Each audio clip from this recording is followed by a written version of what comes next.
Hello, I'm Stephanie. And I'm Corrie. And we're psychotherapists here in Ontario, Canada. Welcome to the Health Counseling Show.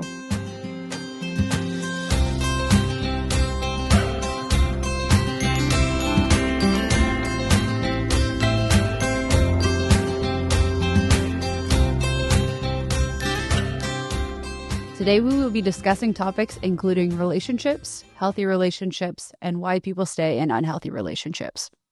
So let's get to our first question. What is a healthy relationship, Corrie? So I think a healthy relationship can be a lot of different things and also some pretty clear things. So the two foundations of what is a healthy relationship, defined by John Gottman and his lovely wife, Julie Gottman, is to have trust and respect for both parties in the relationship. And healthy relationships are, do we treat each other well? Do we respect each other's boundaries? Do we have good communication? And so much more. You want to add? Yeah, and I think it also matters to have like open communication, respect for one another, having healthy conflict resolution, but also having independence within the relationship. For sure. And healthy conflict looks like having conflict, not avoiding conflict. So a lot of people assume healthy conflict is no conflict, when in reality, healthy conflict is, do we let each person speak? Do we let each person be heard? Do we maintain respectful while we're getting upset or getting emotional? Do we allow each person the time and timeouts to process and make sense of things? Are we moving in a direction, or are we just playing what I call conflict ping pong, where we're just kind of bouncing issues back and forth? Healthy conflict is very much, here's one issue, here's the goal we're looking to get to, and what does that look like to have solution and resolve on both parties? I actually, the other day, learned of a really cool strategy if you're having a conflict within a relationship, whether it's a romantic relationship, friendship, or even between coworkers. And if you're having a discussion, one person says their piece, but before the next person talks, the person who just spoke says, before you respond, can you tell me what you think you heard I said? Absolutely. So the tool you're thinking of and talking about is active listening. So in relationship, if we can listen to someone to listen versus listen to respond, that is going to give us so much more understanding. Because as people, we're so used to someone speaks and I'm waiting to respond. I'm listening to what that person's going to say and how I want to say next. Healthy communication and conflict is very much, you share a point and I ensure that I understood that point, because especially when we're in conflict with partners, it is so easy to misunderstand and hear what that person says through a filter of how we're already feeling. 100%. And it's the assumption piece too.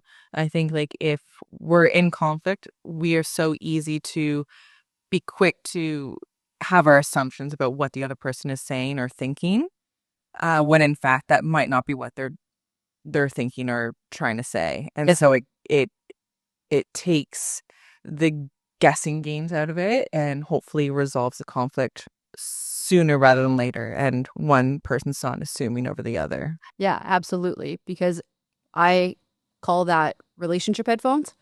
So when you are in relationship with someone, you know that person inside and out and so well, and you know each other's history and how you treat each other. So when your partner says something, there's going to be a filter on, how do you think that person feels about you? How much conflict have you guys been in recently? If you're in a bad spot, you can assume that partner is already mad at you or upset with you. So even if they say like, hey, you forgot to do the dishes, they might mean it in a really innocent way, but those relationship headphones hear it as like a malicious attack. So instead of listening to hear, we're listening to react and then getting upset with that person for attacking, even if that's not actually what they meant to do. 100%. I really like that, relationship headphones. So our second question would be, why is it hard to leave an unhealthy relationship? Oh my God, there are so many reasons it's hard to leave. First of all, you cannot see the forest through the trees, and that applies to everyone. So a lot of people will hear stories of unhealthy relationships while they're out of the forest, and look at that person like they've got 10 heads and just be like, just leave the forest. Like, what do you mean? The exit's right there. But when you're in it, it feels so different. And the three biggest reasons I often hear people stay is finances, children, and pets. Because pets, you can't split 50-50 unless you really are willing to cooperate with that person. Kids, some people just cannot fathom splitting their kids 50-50 or giving them up every other weekend, which is absolutely okay. And financially, right? We're so easy to jump to, well, you can just go. Well, a lot of people can't afford two mortgages in today's day and age. A lot of people can't afford the kids' sports on single family incomes. So it just gets so, and those are just like the quantifiable reasons, right? Like if we get into people's trauma history, it gets so much more complicated. Like every relationship, people bring their baggage and those bags interconnect and interact in really unhealthy and unconscious ways because people just don't know what they don't know. No, I completely agree. Having a child myself, it is very hard to fathom potentially like not being with your child all the time. Hmm.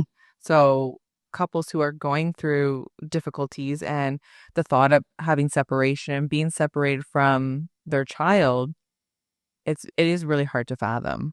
Yeah, absolutely. And then with people's trauma, a lot of people just don't know how their past shows up. A lot of people don't consciously understand or are they aware of how their past is influencing their present. So if you've spent your entire life feeling like you don't deserve to be treated well, you've never been exposed to what a healthy relationship looks like. If you're through generations of women being harmed and taken advantage of, that's all you know. So when you go into an unhealthy relationship, you feel like I'm not good enough to be loved. I don't deserve good things.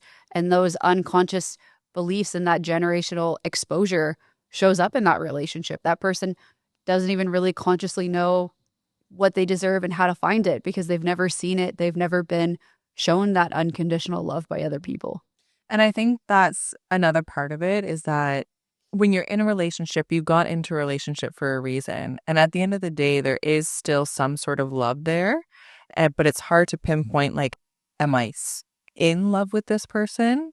Or do I have love for them in the relationship that we had? And I think sometimes people have difficulty, I guess, looking on the outside and figuring out how do I leave someone that I have love for. Yeah, absolutely. And people aren't black and white, kind of like you just said, right? So you can still love parts of someone while also kind of understanding that there are parts of that person that are unhealthy. There are some people who, when it's good, it's so good, it's great, it was good for a really long time. And then something happened and life changed and things got messy and complicated. And now this person has either developed a temper or there's stress because of finances. Kids were way harder than they expected. People with kids with disabilities or medical fragility, they didn't know life was going to get that hard and they didn't know how that person was going to behave. So now that this person has this shutdown response or this temper that comes out, it can be so hard to make sense of, okay, there's this really good person that I'm married to, but as soon as they get stressed or get mad or get upset, then this other person comes out who's not nice and isn't healthy anymore. So how do you just tell someone, hey, give up the good parts because now there's this upsetting part for sure. 100%. And I think that kind of leads into our next question. Can people heal? And I think 100%, right? I always tell the people that I work with when it comes to relationship, you can only build your half of the bridge. So when it comes to healing, you cannot decide or make someone else do their own work, do their own healing, come to a healthy place. However, you can absolutely do your own work. You can absolutely learn to build your half of the bridge through increasing that ability to understand how your past influences your present, to see what family system, generational patterns you've been exposed to. Have you ever seen what a healthy relationship looks like? Learning to reflect and take responsibility for your part of the relationship. Maybe you have been dysregulated and reactive, and then that is impacting your relationship. By learning to regulate those emotions, slow down, and see your part, you can start to change your half of that bridge. And whether or not you stay with that person or end up in a different relationship down the road, that is completely up to you. Therapists, do not wear your shoes home. You can start to see yourself differently and learn to love yourself and understand that you do deserve good things through healing. Yeah, no, I completely agree. Us humans, we're ever evolving. Like there is never a time where we can't change. And so I think that's what we have to be aware of is that there's still time, whether it's we are doing the healing on our own or as a couple. Yeah, absolutely. I've worked with elderly clients for individual relationship concerns and couples therapy. It is absolutely never too late to start to take responsibility and learn new things and how they apply to relationship. Because I think the hardest part about relationship is we can be so hard on ourselves for being in unhealthy relationships and not knowing what healthy relationships are. However, relationship is very much one of those things that, unless it came from your family or you were really fortunate to find a teacher, a mentor, a coach, someone like that, these are just things that you don't learn. Like relationships are not something that are taught in school. Relationships are not something taught in real life scenarios, right? Like, unless you come from a home with that example, it's not something we sit down and teach kids of, hey, this is what this looks like. It can be not until adulthood do you start to see, hey, I guess I can start to learn this and take that initiative and find the resource and the person or the therapist and the groups and the books that will show me what this looks like. Because how else are you supposed to know? No, and I completely agree. And I am a bit of a firm believer on like testing the waters. Like there's going to be times where you get into a relationship and it may not go at like expected it to go.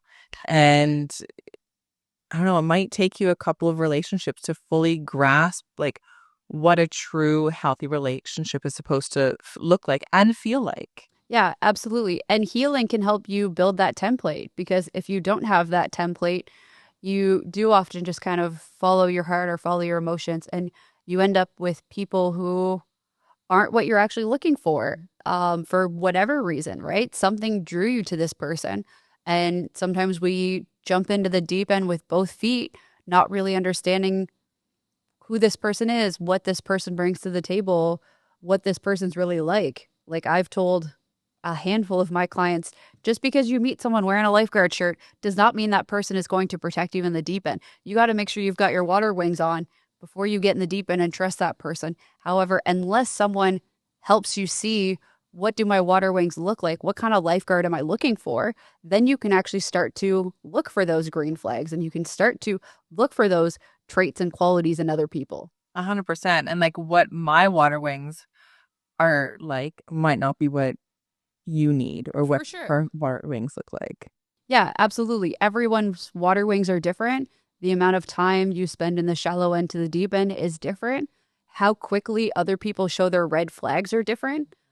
Statistically, it's about 90 days before people kind of start to show cracks and colors that you might not have met early in the relationship. However, there's other cases where someone didn't seem unhealthy until after marriage and after kids and those milestones that keep us in relationship.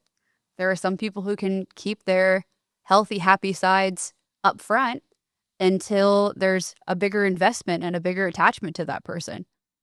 No, I totally agree with all of that. And I think too, a big part of this is learning not to compare one relationship to the next.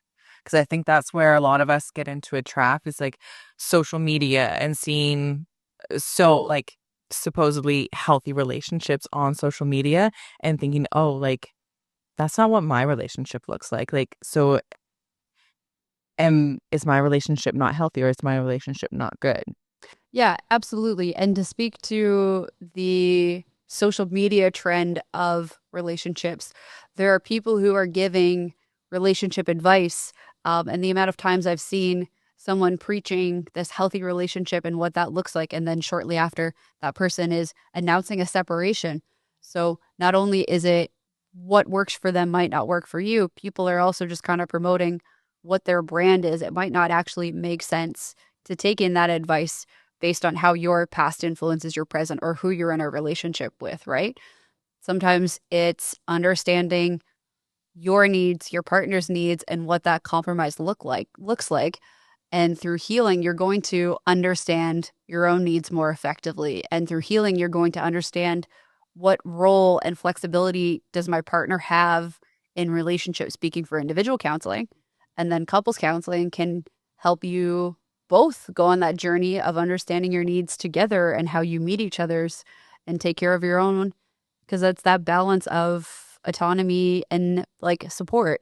100%. I think it's a matter of like quieting the noise and more so focusing on yourself and each other versus what other people are going through as well. For sure. And I think a huge thing with social media too is people look at this perfect relationship, and we're very much an instant gratification society now, myself included. I know I can lack patience in my own goals on certain days, but people want to jump to the good part. They want it fixed. They want it done. They just want it to. We want to stop fighting. We want to move forward. And that's not how healing works either. So we look on social media and say, I just want that, not realizing how many steps away we are from that. Like healing is, I compare it to like snakes and ladders, the board game. So sometimes it's like you hit a ladder and you climb up and you feel so good about it, but then something else happens and you hit a snake and you fall down a couple steps. Social media doesn't include the snakes. They only show you ladders, and you don't know how many ladders that person had before you versus how many snakes they're not telling you about. So by kind of focusing on your healing and kind of your health, you're going to be able to take control and responsibility for your own game board. 100%. And consistency and effort. Yeah. I feel like too. If you're not consistent with the work, you might not see the end result that you're looking for. Yeah. Without the consistency, you might end up with more snakes than ladders. And I think with healthy relationships too, again, back to kind of full circle where we started, how many ladders were you given early in life? Healing is going to depend on how much scaffolding you need to be able to get up that ladder. There are a lot of people who were just fortunately given a lot of safety and a lot of ladders, where the people who grew up with a lot more snakes in their life, those ladders are going to take longer and slower to build because you're doing it in smaller steps and smaller pieces. And that's okay. Yeah, no, I think if you're willing to put in the work, you should be proud of that. Absolutely, 100%. Thank you for tuning in. We hope you enjoyed today's show. To check out the show notes, visit healthcounseling.ca. If you have any questions you'd like to address on our next episode, please feel free to reach out to us on Instagram at Health Counseling and Therapy, or through the contact page on our website. We'd love to hear about the important questions you have about your life and look forward to chatting with you. If you're looking for a therapist, please feel free to visit healthcounseling.ca to check out our therapist profiles. The directory Psychology Today is also a great resource for finding a therapist. Until next time, take care. The content discussed on this show is for educational purposes and is not a substitute for care from a registered health professional. Please keep in mind that while we are psychotherapists, our conversations on this show are not meant to suggest best practices. The podcast is about discussing important topics that affect the lives of everyday people, not to provide advice. If you do need assistance, contact a mental health professional or other health professionals.